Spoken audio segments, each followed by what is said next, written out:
پروردگار عظیم کے نام کی تسبیح کرتے رہو۔ شروع اللہ کا نام لے کر جو بڑا مہربان نہایت رحم والا ہے۔ ایک طلب کرنے والے نے عذاب طلب کیا جو نازل ہو کر رہے گا، یعنی کافروں پر، اور کوئی اس کو ٹال نہ سکے گا۔ جو بلندیوں والے اللہ کی طرف سے نازل ہوگا، جس کی طرف روح القدس اور دوسرے فرشتے چڑھتے ہیں، اس روز نازل ہوگا جس کا طول 50,000 برس ہوگا۔ تو تم کافروں کی باتوں کو حوصلے کے ساتھ برداشت کرتے رہو۔ لوگ اس دن کو دور سمجھتے ہیں، جبکہ ہماری نظر میں وہ قریب ہے۔ جس دن آسمان ایسا ہو جائے گا جیسے پگھلا ہوا تانبا، اور پہاڑ ایسے جیسے رنگین اون، اور کوئی دوست کسی دوست کو نہ پوچھے گا، حالانکہ ایک دوسرے کو سامنے دیکھ رہے ہوں گے۔ اس روز گناہگار چاہے گا کہ کسی طرح اس دن کے عذاب کے بدلے میں سب کچھ دے دے، یعنی اپنے بیٹے اور اپنی بیوی اور اپنے بھائی اور اپنا خاندان جس میں وہ رہتا تھا، اور جتنے آدمی زمین پر ہیں، غرض سب کو دے ڈالے، پھر اپنے آپ کو عذاب سے چھڑا لے۔ لیکن ایسا ہرگز نہیں ہوگا۔ وہ بھڑکتی ہوئی آگ ہے، کھال ادھیڑ کر کلیجہ نکال لینے والی۔ وہ ان لوگوں کو اپنی طرف بلائے گی جنہوں نے دین حق سے اعراض کیا اور منہ پھیر لیا، اور مال جمع کیا، پھر سینت سینت کر رکھا۔ کچھ شک نہیں کہ انسان کم حوصلہ پیدا ہوا ہے۔ جب اسے تکلیف پہنچتی ہے تو گھبرا اٹھتا ہے، اور جب ملتا ہے اس کو مال تو بخیل بن جاتا ہے۔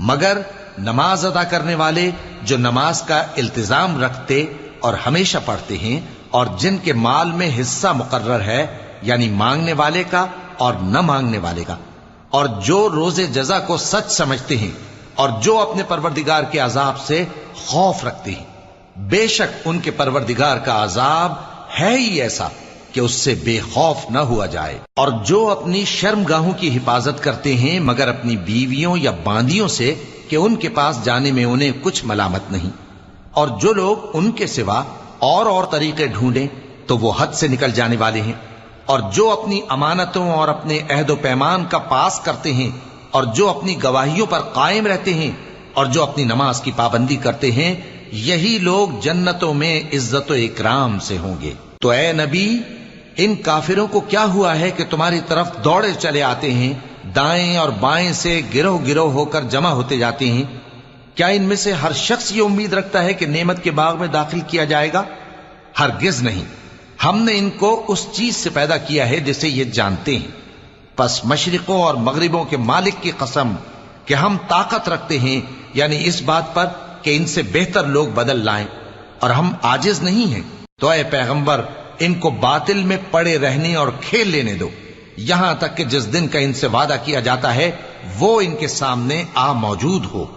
اس دن یہ قبروں سے نکل کر اس طرح دوڑیں گے جیسے کسی مقابلے کے نشان کی طرف دوڑے جا رہی ہوں۔ ان کی آنکھیں جھک رہی ہوں گی اور ذلت ان پر چھا رہی ہوگی۔ یہی وہ دن ہے جس کا ان سے وعدہ کیا جاتا تھا۔ شروع اللہ کا نام لے کر جو بڑا مہربان نہایت رحم والا ہے۔ ہم نے نوح کو ان کی قوم کی طرف بھیجا کہ پیشتر اس کے کہ ان پر درد دینے والا عذاب واقع ہو، اپنی قوم کو خبردار